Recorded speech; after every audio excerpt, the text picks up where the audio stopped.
Dr. Zakir, some scholars say that smoking is haram. I'd like to know what's your opinion. And does smoking invalidate the fast? As far as smoking is concerned, several years before, when science hadn't advanced that far, most of the scholars used to say that smoking is makruh. Based on the hadith of Muhammad sallallahu alaihi wasallam, which is mentioned in Sahih Bukhari, volume number 1, in the book of Adhan, hadith number 855, where the Prophet said that anyone who eats garlic or onion, they should stay away from us and stay away from the mosque.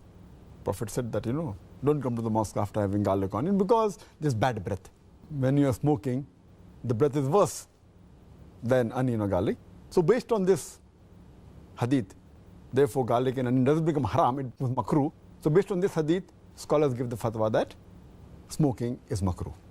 But now, after science has advanced, we have come to know that smoking is nothing but it's a slow poisoning.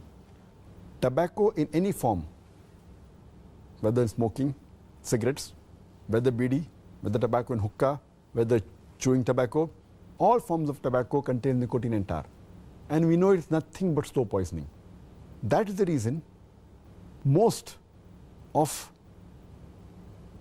the non-Muslims also, they agree that smoking is haram. Not only the Muslim world, even the non-Muslims. That's the reason they put a statutory warning on the cigarette packs.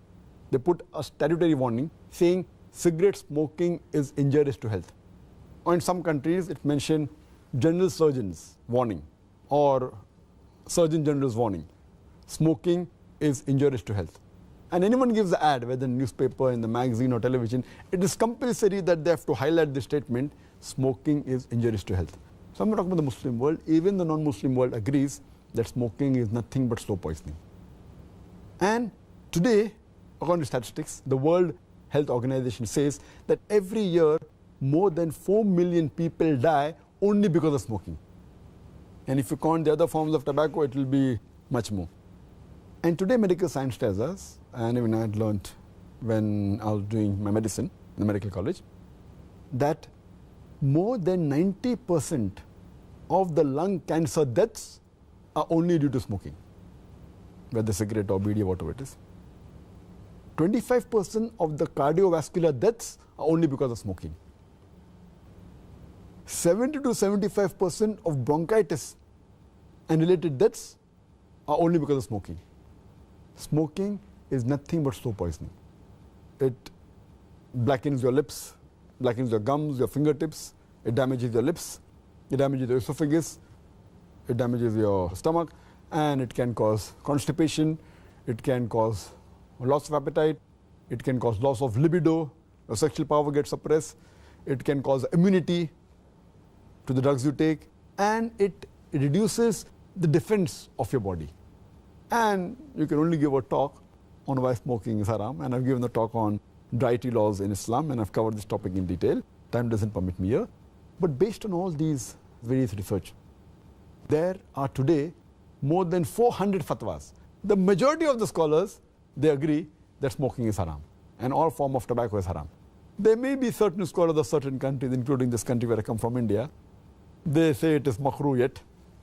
But most of the scholars, otherwise, throughout the world, majority of them, they agree that smoking is haram. Allah says in the Quran, in Surah Araf, chapter number 7, verse number 157, that you follow the prophet, the unlettered prophet who's mentioned in your law and scriptures.